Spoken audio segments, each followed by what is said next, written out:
Hi, everyone. Thank you so much for joining me on another episode of Why I Love Flagler County, your local podcast spotlighting local businesses and local residents on what they love about being a part of Flagler County. So today I'm super excited to have my guest, Mr. Alan Lowe, with us today. Alan, thank you so much for the time today. I really appreciate it. Oh, no problem. I appreciate it actually. Anytime I get to talk on a podcast and get the message of how great Flagler is out there, and Yeah. Palm Coast, of course, uh, you know, I'm in.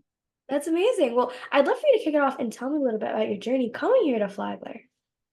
Well, it dates back a long ways because I moved from Maine to Palm Coast in 1983. Wow. My dad was a builder here, and I was working up in Maine, and basically he said, "Come on down here. I'll pay you double what you make up there." Now, up there, at the time, I was making $3.65 an hour. So moving down here for double that, basically $7, was like stepping into gold. Not anymore, but it was back then. So Palm Coast was only 10 years old basically when I moved here. Wow. A lot different than it is now, in some good ways and in some not so great ways. Sure. We've grown and become a community. So back then, uh, we're famous. We're known as the Tree City now, but back then there weren't many trees. Palm Coast cut down a lot of the trees in order to build Palm Coast. So what you see growing around us now is mostly newer growth within, say, the last 50 years. Wow. Yeah, Okay. yeah, but it's beautiful. It's turned into a beautiful city It and county. I is. mean, Flagler County is a beautiful county too. Yeah, no, that's super cool. I didn't know that at all. I mean, I've heard a little bit here and there about how they were planning Palm Coast and how they did it, but I didn't know the specifics. So that's super awesome. So you've seen Flagler County just completely transform. I've had a few people who have been here for a while tell me a little bit about some of the stories, but are there any else that are coming to your mind of how Flagler County, I guess, used to be back then? Well, when I moved here, the I don't know about the county, but the population of Palm Coast was about 3,500. Wow. So yeah, so it was a small city, and my dad moved here 2 years before I did, and when he moved here, there were no Publix or anything like that. Over by the old fire station, which is over by the community center, across the street, sort of diagonally, there's now a medical, walk-in clinic and all of that stuff that's there. But it used to be a building called the Atrium, and it had 4 or 5 offices in it, and next to it was a convenience store. And that convenience store was the grocery store for everybody that lived here, unless you wanted to go to Harris's in Bunnell or drive to St. Augustine or drive down to Daytona. So, it was a small city, and if you wanted things, you had to plan for it.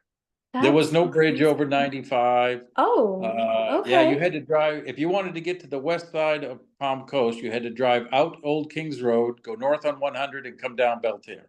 Wow. Things have Okay. things have That's really changed. interesting. Yeah. It's so funny you mentioned Publix and all of these convenience stores back then, because I was talking to a gentleman. I think he's been here for about 35 plus years.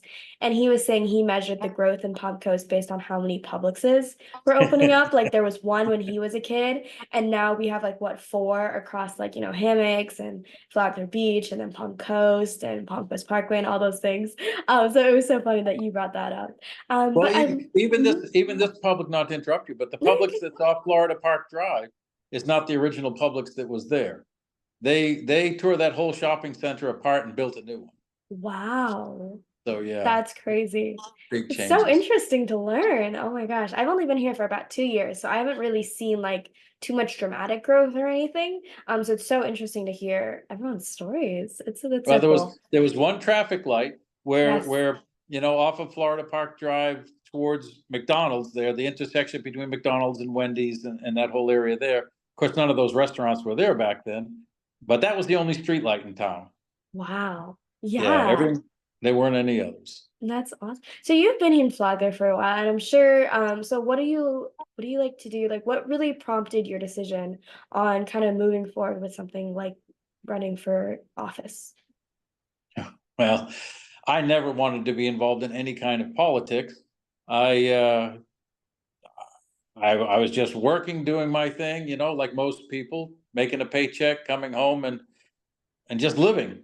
Uh, But when COVID hit, and people got to sit home and sort of look around a little more, I started to see things that I wasn't too thrilled with the way that the city was going and so forth.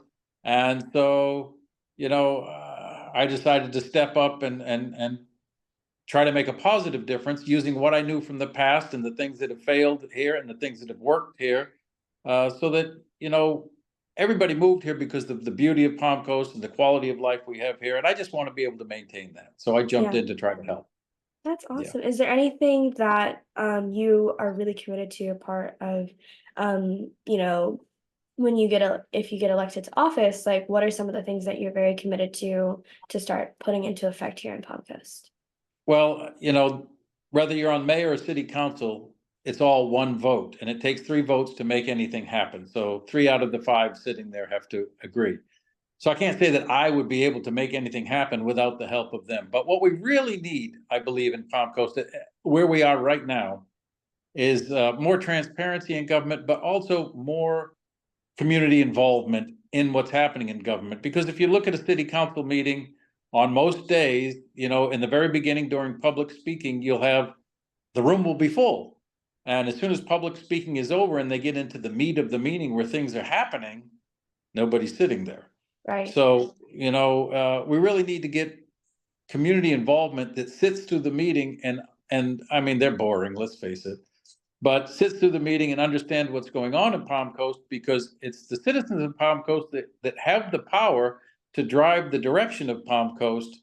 But if they're not there, then it's the city council that drives direction, and it may not be Mm. the same as what the public wants. I gotcha. That's really interesting. I've only been to, I think, one city council meeting in my life when I was very young. So it's really interesting to hear it, wanting to. I've heard a lot recently. I think it's a very, I don't know if it's a very local thing or if it's just that the new direction that a lot of governments are wanting to take, but a lot of people want that more transparency and want to get more involved and really want to be a part of the action and not just sit and kind of like make a few comments maybe on Facebook or something, and they want to actually like be a part of it and be a part of that change. So it's really great to hear. Well, that's what happened with me. Yeah, you can't sit on the outside and complain Sure. always. Right. So, if you want to see a change, or if you want to keep a positive direction, which is what I really want to do, then you have to jump in. Right. And, you also have to have thick skin, because they throw stuff at you. I've learned things about me that I never knew. So you have to, you have to have thick skin. That's so funny. Well, before I wrap it up, I mean, you're the expert, it seems like, on Palm Coast. What are some things that you'd recommend for us Flagler newbies? Maybe places to go, events to go to, groups to join, anywhere to kind of get active with the community, kind of put themselves out there. Well, first of all, podcasts like what you're doing are a great way to get information across and then information out. And I think that's crucial. It's difficult for the city government to get people involved to understand what's going on in the city. But if you have people such as yourself doing podcasts and bringing people on, and putting information out there, even if it's just little bits now and then, if a person listens and understands, they can take these little bits and put the whole show together in their mind. And Right. it's really necessary, because we're looking at this westward expansion and all of that, and a lack of maintenance of our current infrastructure and things. So we're on the knife edge of what direction and how things are going to go, and it really, really, really is going to take citizen involvement to make it go in the right direction.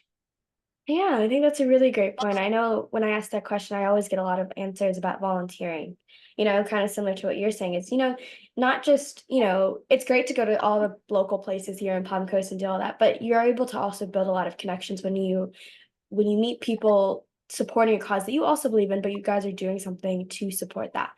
So I think that's really awesome, of just being more involved with the things that you care about, immediately finding, like, the first thing my family and I did when we moved to Palm Coast was find a church and then get involved with that church, not just go and support and have a great time and really learn, but like my mom does the serving, my dad does serving, my brother does serving, I do serving, we all do different things.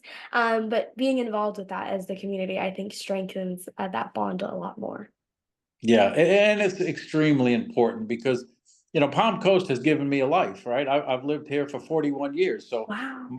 my life is that I live now is a direct result of Palm Coast. Oh, So cool. now I owe it back. That's awesome. Well, it's great to have you on and talk a little bit about this. There's so much that I learned. I really appreciate you teaching me all about old pumpkins. It's just so fascinating to hear. So thank you so much for your time coming on, Thank you. sharing a few minutes of your time. I really appreciate it. So do I. Thank you very much. Of course, and to everyone listening, I really appreciate you as well, and I will see you next time.